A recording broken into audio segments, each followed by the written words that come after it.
کہیں بادل، کہیں بارش اور کہیں برف باری، ملک بھر میں موسم کے حسین رنگ بکھر گئے، سردی بڑھ گئی۔ سوات میں 2 دن سے برف باری ہو رہی ہے، ہر سو سفیدی چھائی ہوئی ہے۔ چترال اور وادی تیرہ میں بھی برف ہی برف ہے۔ کراچی میں بارش کے بعد موسم ایک جانب خوشگوار تو دوسری جانب شاہراہوں پر پانی جمع، نکاسی آب کا کوئی انتظام نہ ہونے سے شہری پریشان اور ٹریفک کا نظام بھی متاثر ہو رہا ہے۔ مزید جانتے ہیں نمائندہ ایروائے نیوز عشرت خان سے۔ جی بتائیے گا۔ میں آپ کو بتاؤں کہ اس وقت میں ایم اے جناح روڈ پہ موجود ہوں۔ گزشتہ رات ہونے والی بارش نے کراچی شہر کو ایک طرح سے جل تھل تو کر دیا ہے، لیکن شہریوں کے لیے پریشانی بھی بڑھ گئی ہے۔ شہر کے بیشتر ایریے میں چونکہ کنسٹرکشن ہو رہی ہے، اس وقت چونکہ میں ایم اے جناح روڈ پر موجود ہوں، اگر میرے کیمرہ مین آپ کو دکھائیں تو اس وقت مین ایم اے جناح روڈ پر جو بارش کا پانی ہے وہ کھڑا ہے۔ بہت سارے شہریوں سے میری بات ہوئی ہے، ان کا یہی کہنا ہے کہ بارش کا سیزن آتا ہے، موسم سرما کی پہلی بارش ہے۔ شہریوں سے میری بات ان کا یہی کہنا ہے کہ انتہائی مشکل کا شکار ہو گئے ہیں، ہلکی سی بارش ہوتی ہے تو پانی جمع ہو جاتا ہے۔ شہریوں کا صرف ایک ہی التجا ہے کہ مین شاہراہوں سے جو پانی ہے وہ کلیئر کر دیا جائے تاکہ جو پریشانی ہے اسے نپٹا جا سکے۔ جی، کراچی میں 4 اور 5 جنوری سے سائبیرین ہواؤں کے باعث سردی کی شدت میں اضافے کا امکان ہے۔ پارا سنگل ڈیجٹ تک گر سکتا ہے۔ محکمہ موسمیات کا کہنا ہے کراچی کے بیشتر علاقوں میں ہلکی بارش ریکارڈ کی گئی۔ شہر میں بارش کا سلسلہ اب تقریباً ختم ہو چکا ہے۔ یہ مغربی ہواؤں کا سلسلہ ملک کو متاثر کر رہا ہے جس کا اثر کل رات ہم نے کراچی میں دیکھا، اور کراچی کے تقریباً تمام علاقوں میں لائٹ رین ہوئی ہے، جس میں سب سے زیادہ بارش ہم نے کیواڑی میں 6 ملی میٹر ریکارڈ کی، اور یہ سلسلہ جو ہے تقریباً آلموسٹ کراچی سے ختم ہو چکا ہے۔ تاہم ابھی بھی اسکائز پہ جو ہے وہ کلاؤڈ موجود اور کسی ایک آدھ مقام پر بوندا باندی ہو سکتی ہے، جو سلسلہ آج شام تک ختم ہو جائے گا۔ کراچی میں درجہ حرارت میں کمی واقع ہوگی جب یہ سلسلہ جو ہے وہ پاکستان سے موو کر کے مشرق کی جانب نکل جائے گا۔ نارتھ کی ہوائیں جو ہے جس کو ہم سائبیرین ہوائیں کہتے ہیں، جب ان کا امپیکٹ آنا شروع ہوگا تو کراچی میں بھی 4 یا 5 تاریخ کے بعد سردی میں کی شدت میں مزید اضافہ ہوگا، اور اس بات کی توقع ہے کہ آنے والے دنوں میں کراچی کا درجہ حرارت سنگل ڈیجٹ تک جا سکتا ہے۔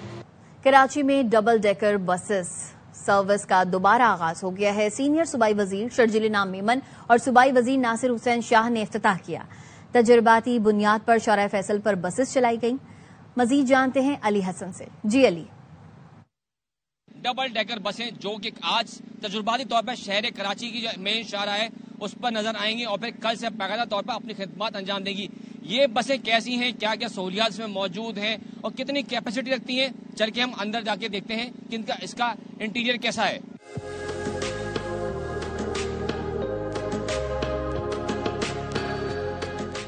اس بس کا جو گراؤنڈ لیول ہے اس میں تقریباً 13 سیٹیں لگائی گئی ہیں، جس میں 2 سیٹیں اسپیشل پرسنز کے لیے ہیں تاکہ انہیں ٹریولنگ کے دوران کوئی دشواری نہ ہو۔ اپر لیول پہ کیا ہے وہاں پہ بھی جا کے دیکھتے ہیں۔ یہاں پہ تقریباً 16 سیٹیں جو ہیں وہ انڈور لگی ہوئی ہیں، فلی ایئر کنڈیشنڈ ہے۔ بیک سائڈ پہ جو ہے وہاں پہ پورٹیبل جو ہے روف ٹاپ بنائی گئی ہے تاکہ موسم خوشگوار ہے روف ٹاپ جو اوپن رہے گی، جب بھی ضرورت پڑے گی جو یہاں پہ جو ساتھ میں کنڈکٹر ہوں گے روف ٹاپ کو پراپر انداز میں کور کر دیں گے۔ اگر ہم تاریخ پر نظر ڈالیں تو 1950 سے 1960 میں پہلی دفعہ کراچی میں ڈبل ڈیکر بسیں جو ہے متعارف کرائی گئی تھی، اور اب طویل عرصے کے بعد کراچی والے اس سہولت کو انجوائے کر سکیں گے۔ جی، سندھ کے سینئر صوبائی وزیر شرجیل انعام میمن کہتے ہیں ڈبل ڈیکر بس کا روٹ ملیر سے شارع فیصل تک رکھا گیا ہے۔ سندھ بھر میں ڈبل ڈیکر بسوں کا جال بچھائیں گے۔ کراچی کی سڑکیں بہتر ہو رہی ہیں، امید ہے مارچ اپریل تک سڑکوں کے مسائل حل ہو جائیں گے، ایکشن لیں گے اور کراچی سے تاروں کو ختم کریں گے۔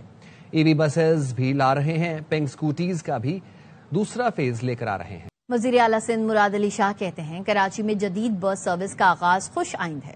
انہوں نے ڈبل ڈیکر بس سروس کے آغاز پر عوام کو مبارکباد دی۔ مراد علی شاہ نے کہا کراچی کے عوام بہتر سفری سہولیات کے حقدار ہیں۔ نئی بس سروس کراچی کے شہریوں کے سفر کو آسان بنائے گی۔ کراچی اب صرف چل نہیں رہا بلکہ آگے بڑھ رہا ہے۔ آج بس چلی ہے، کل شہر بدلے گا۔ کراچی کے لیے بہتر سفر صرف وعدہ نہیں، عملی حقیقت بن رہا ہے۔ انہوں نے کہا جدید ٹرانسپورٹ شہری وقار اور آسان زندگی کی علامت ہے۔ شہری سہولتیں مضبوط ہوں تو شہر مضبوط بنتے ہیں۔ کراچی کو جدید شہروں کی صف میں کھڑا کریں گے۔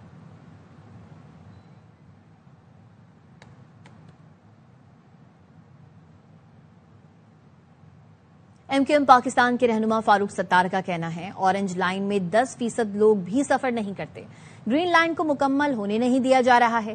کریم آباد انڈر پاس، گلستان جوہر انڈر پاس مکمل نہیں ہوئے۔ کراچی اور لاہور میں زمین آسمان کا فرق ہے. ای چلان سے متعلق کمیٹی کی میٹنگ ہوئی, اس کے بعد کچھ بھی نہیں ہوا. اور سے کمپیئر کریں کراچی کو, زمین آسمان کا فرق ہے. آپ کے شہروں میں مسائل اس لیے نہیں ہے, وہ پوری طرح سے لاہور کو اور کم از کم کچھ بڑے شہروں کو اون کرتے ہیں. بدقسمتی سے اپنے سندھ کے جو عمرہ ہیں, وڈیرے ہیں, جاگیردار ہیں, 17 سالوں سے حکومت جو ہے وہ ایک جماعت کی ہے, وہ آپ کے علم میں ہے. 100% بھی لوگ جو ہے ان بسوں میں سفر نہیں کرتے. گرین لائن کو مکمل نہیں ہونے دیا گیا. ریڈ لائن کا کیا حال ہے؟ زلیم آباد کا انڈر پاس, گلستان جوہر کا انڈر پاس, کوئی بنیادی طور پر تھوڑی خلاف ہے کہ چالان نہیں ہونا چاہیے. چالان کی شرح یا اس کے جو نرخ ہے پنجاب سے کمپیئر کر لیں تو زمین آسمان کا فرق ہے. لیکن وہ تو اس سال کے آخر میں ہی لگنا شروع ہو گیا. جو ترقیاتی فنڈز ہم اسلام آباد سے لائے ہیں نا, جو ہماری بساط میں 2.5 ارب روپے ہمیں خرچ کرنے ہیں جون 2026 تک. نائب وزیر اعظم اسحاق ڈار کو سعودی عرب کے شہر تبوک کے گورنر شہزادہ فہد بن سلمان بن عبدالعزیز کا ٹیلی فون. نئے سال پر مبارکباد دی اور نیک تمناؤں کا اظہار کیا. ترجمان کا کہنا ہے اسحاق ڈار نے خیر سگالی کے جذبات کا پرتپاک جواب دیا. دونوں اکابرین نے باہمی دلچسپی کے شعبوں میں تعاون کو مزید وسعت دینے کی خواہش کا اظہار کیا. نائب وزیر اعظم نے تعلقات کے فروغ کے لیے شہزادہ فہد بن سلطان بن عبدالعزیز کی دلچسپی کو سراہا. شہزادہ فہد بن سلطان بن عبدالعزیز نے اسحاق ڈار کو تبوک کے دورے کی دعوت دی.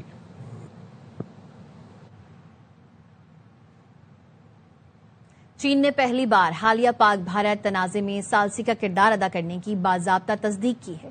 چینی وزیر خارجہ وانگ یی کا کہنا ہے اس سال بھارت اور پاکستان کے درمیان کشیدگی ان کشیدہ مسائل میں شامل تھی جن پر چین نے ثالثی کی کوشش کی. چین نے نہ صرف بھارت اور پاکستان بلکہ شمالی میانمار, ایرانی جوہری مسئلہ, فلسطین, اسرائیل اور حالیہ کمبوڈیا تھائیلینڈ تنازعات میں بھی ثالثی کا کردار ادا کیا. بھارتی وزیر اعلیٰ نے بھی پاکستان کے موقف کی تائید کر دی. پہلگام اور نئی دلی واقعے کو سیکیورٹی ناکامی قرار دے دیا. مغربی بنگال کی وزیر اعلیٰ ممتا بنرجی نے وزیر داخلہ امت شاہ سے استعفے کا مطالبہ کر دیا. ممتا بنرجی نے دہلی اور مقبوضہ کشمیر میں حملوں پر سوالات اٹھائے. ممتا بنرجی نے مودی سرکار سے سوال کیا کہ بتایا جائے پہلگام حملہ کس نے کیا اور دلی میں دھماکہ کیسے ہوا. ممتا بنرجی نے کہا داخلی سلامتی میں ناکامی پر وزیر داخلہ کو اخلاقی ذمہ داری قبول کرتے ہوئے استعفیٰ دینا چاہیے. یہ حملے ملک کی سیکیورٹی صورتحال کی سنگین ناکامی کی وجہ سے ہوئے. امت شاہ نے استعفیٰ نہ دیا تو عوام انہیں اقتدار سے نکال باہر کریں گے. افغانستان کے مسئلے پر پاک ایران خصوصی نمائندگان کا رابطہ وزیر اعظم کے نمائندہ خصوصی محمد صادق خان اور ایران کے افغانستان پر نمائندہ خصوصی محمد رضا بہرامی کے درمیان ہوا. محمد صادق خان نے رابطے کی تفصیلات اور تصاویر ایکس پر جاری کر دیں. محمد صادق خان نمائندہ خصوصی برائے افغانستان نے بتایا ہے ایران کے افغانستان کے لیے خصوصی نمائندے محمد رضا بہرامی کے ساتھ ایک ورچوئل ملاقات ہوئی. ملاقات میں علاقائی سلامتی اور دہشت گردی کے جاری خطرے پر تبادلہ خیال کیا گیا. محمد صادق خان نے بتایا محمد رضا بہرامی حال ہی میں افغانستان کا دورہ کر کے واپس آئے ہیں. اپنے دورے افغانستان میں ایران کے نمائندہ خصوصی نے اہم مسائل پر بات کی. غزہ میں انسانی بحران پر 10 ممالک کے وزرائے خارجہ نے امداد کے لیے رکاوٹیں فوری ختم کرنے کا مطالبہ کر دیا. برطانیہ, Canada, Denmark, Finland, France, Iceland, Japan, Norway, Sweden اور سوئٹزرلینڈ نے مشترکہ بیان میں اسرائیل سے فوری اور بلا رکاوٹ انسانی امداد کی فراہمی کا مطالبہ کیا. مشترکہ بیان میں کہا گیا ہے کہ سردی اور بارش سے غزہ میں حالات مزید خراب ہو چکے ہیں. 13 لاکھ افراد کو فوری پناہ کی ضرورت ہے. 16 لاکھ افراد غذائی عدم تحفظ کا شکار ہیں. اقوام متحدہ اور UNRWA کو مکمل رسائی اور رفع سمیت تمام گزرگاہیں کھول کر امداد میں اضافہ کیا جائے.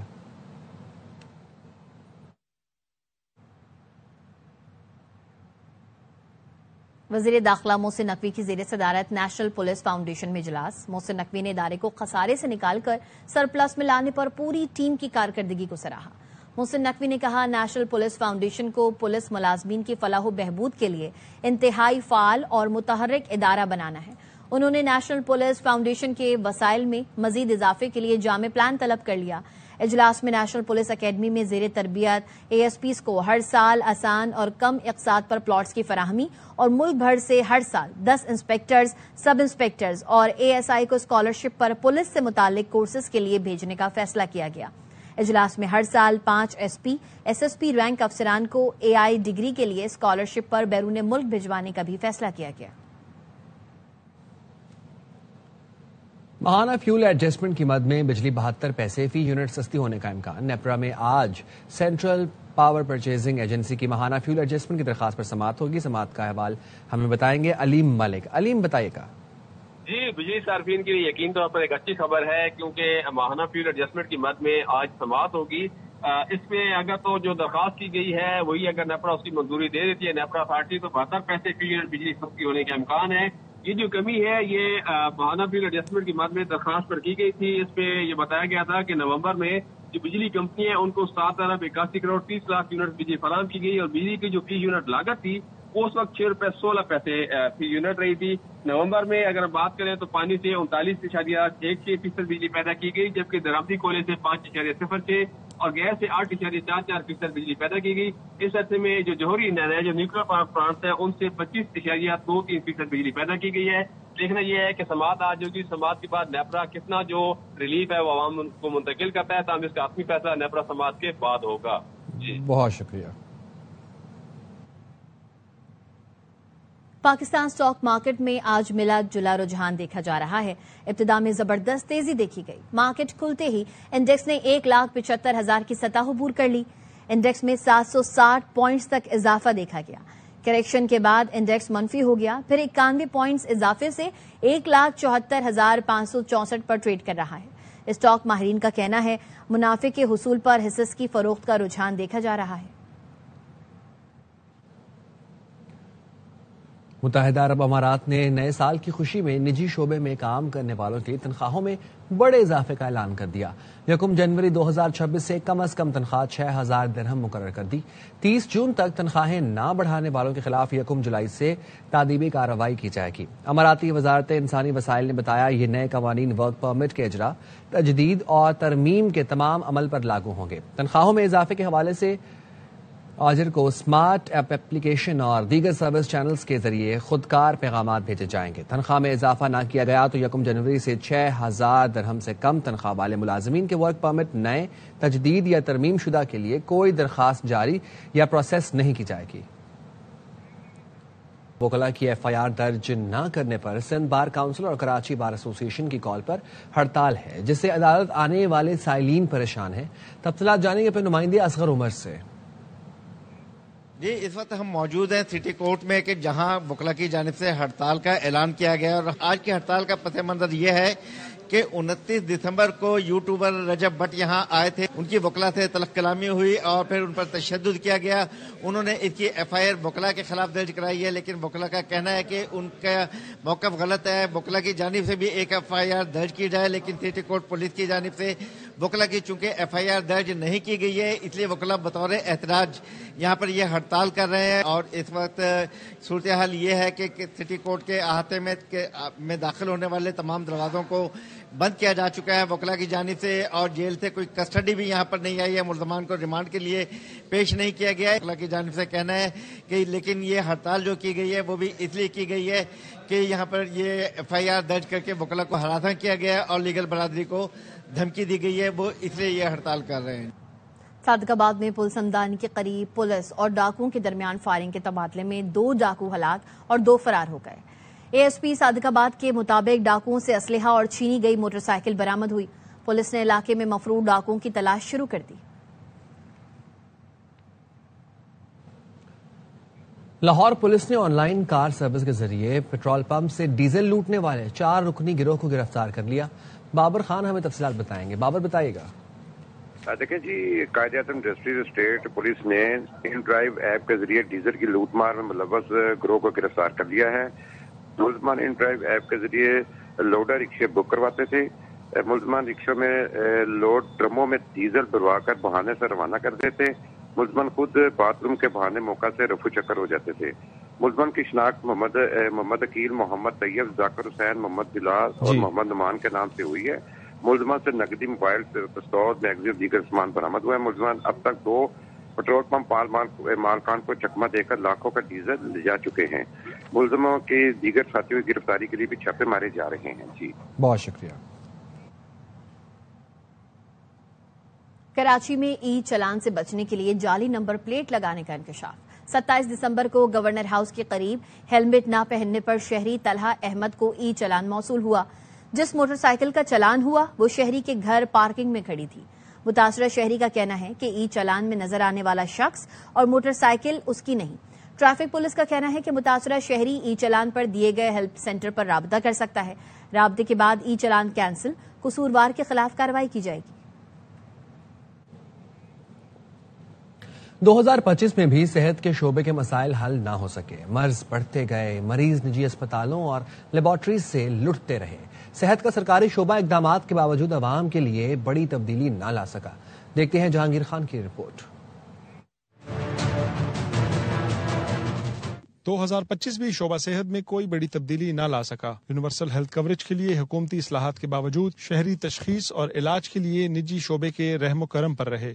بجٹ میں پرائمری اور سیکنڈری ہیلتھ سٹرکچر کی بہتری کے لیے 14 ارب روپے مختص کیے گئے۔ پرائم منسٹر ہیپیٹائٹس و ذیابیطس کنٹرول پروگرام سمیت شعبہ ٹیلی میڈیسن متعارف کرانے کے اعلانات سامنے آئے۔ وفاقی ہسپتالوں میں مریضوں کا ریکارڈ ڈیجیٹائز کرنے کے لیے 1 پیشنٹ 1 ID کا نظام متعارف کرایا گیا۔ ہم ایک جو ہے وہ پبلک فلنتھروپک پارٹنرشپ کے تحت یہاں کے ہاسپٹلس کے اوپر ہم نے بہت زیادہ جو ہے وہ آپ کو ایک نظام نظر آئے گا جہاں پہ ہماری جو پرائمری ہیلتھ کیئر ہے 30 ہماری BHUs ہیں وہ اس وقت ریڈنڈنٹ ہیں۔ ریب میں 2D بار کوڈ سیریلائزیشن اور ٹریک اینڈ ٹریس سسٹم متعارف کرانے پر کام جاری رہا تو وہیں ادویات کی قیمتوں میں از خود اضافے کی شکایات سال بھر سامنے آتی رہیں۔ ڈیموکریٹک ہیلتھ کیئر سسٹم کا بہت امپورٹنٹ کمپوننٹ ہے اور اس کی رجسٹریشن اور لائسنسنگ کے پروسیس کو اسپیڈ اپ کرنے کے لیے اور پرائرٹی پہ کرنے کے لیے اگین آن لائن سسٹم ہم نے پرائم منسٹر صاحب نے 21 جولائی کو انوگریٹ کیا۔ انسداد پولیو اور دیگر حفاظتی ٹیکہ جات سمیت ملکی تاریخ کی پہلی انسداد سروائیکل کینسر اور خسرہ اور روبیلا سے بچاؤ کی مہم بھی رواں سال منعقد ہوئی، تاہم کوئی بھی مہم مقررہ ہدف حاصل نہ کر سکی۔ کیمرامین اقبال زیب کے ساتھ جہانگیر خان، ARY نیوز، اسلام آباد۔ بنگلہ دیش کی سابق وزیر اعظم خالدہ ضیاء کی نماز جنازہ آج ادا کی جائے گی۔ اسپیکر قومی اسمبلی ایاز صادق پاکستان کی نمائندگی کرتے ہوئے نماز جنازہ میں شرکت کریں گے۔ خالدہ ضیاء طویل علالت کے بعد گزشتہ روز انتقال کر گئی تھیں۔ وہ بنگلہ دیش کی پہلی خاتون وزیر اعظم تھیں۔ شیخ حسینہ واجد کے دور میں ان پر کرپشن کے الزامات لگے، 5 سال جیل بھی کاٹنا پڑی۔ صدر آصف علی زرداری، وزیر اعظم شہباز شریف اور نائب وزیر اعظم اسحاق ڈار کا اظہار افسوس۔ صدر زرداری نے کہا بیگم خالدہ ضیاء کی سیاسی خدمات اور قیادت کو احترام کے ساتھ یاد رکھا جائے گا۔ وزیر اعظم نے بیگم خالدہ ضیاء بنگلہ دیش کی خدمت اور ترقی کی علامت اور پاکستان کی مخلص دوست تھیں۔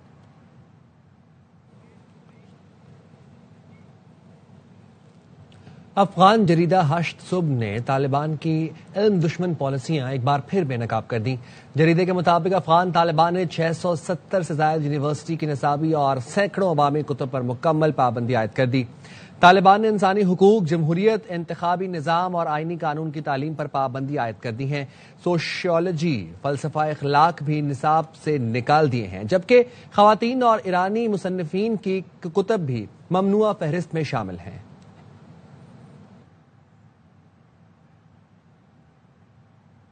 رواں سال اسرائیل کا جنگی جنون عروج پر رہا، 6 ممالک پر 10,000 سے زیادہ حملے کیے۔ بین الاقوامی ادارے ایکلٹ نے رپورٹ جاری کر دی۔ اسرائیل نے فلسطین، ایران، لبنان، قطر، شام اور یمن پر حملے کیے۔ تنزانیہ، مالٹا اور یونان کی سمندری حدود میں بھی حملے کیے۔ اسرائیلی حملوں کا سب سے زیادہ سامنا غزہ کے عوام کو کرنا پڑا، جس میں اس سال 25,000 سے زائد فلسطینی شہید اور 62,000 زخمی ہوئے۔ اسرائیل نے ایران کی سرزمین پر 379 حملے کیے، شام کی سرحدوں کو 207 مرتبہ پامال کیا، یمن پر 48 فضائی اور ڈرون حملے کیے۔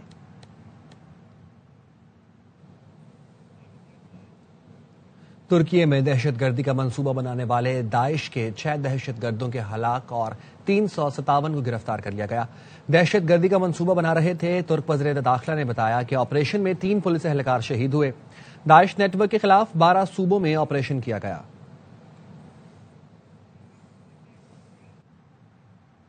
سابق آسٹریلوی کرکٹر ڈیمن مارٹن کو تشویشناک حالت کے باعث اسپتال میں داخل کرا دیا گیا۔ وہ اس وقت کوما میں ہیں اور ان کا علاج جاری ہے۔ 56 سال کے ڈیمن مارٹن کرسمس ڈے پر شدید بیمار ہونے کی وجہ سے گر پڑے تھے۔ ڈیمن نے 2 بار آسٹریلیا کے لیے ورلڈ کپ بھی جیتا۔ انہوں نے 67 ٹیسٹ، 208 ون ڈے اور 4 T20 میچز میں آسٹریلیا کی نمائندگی کی۔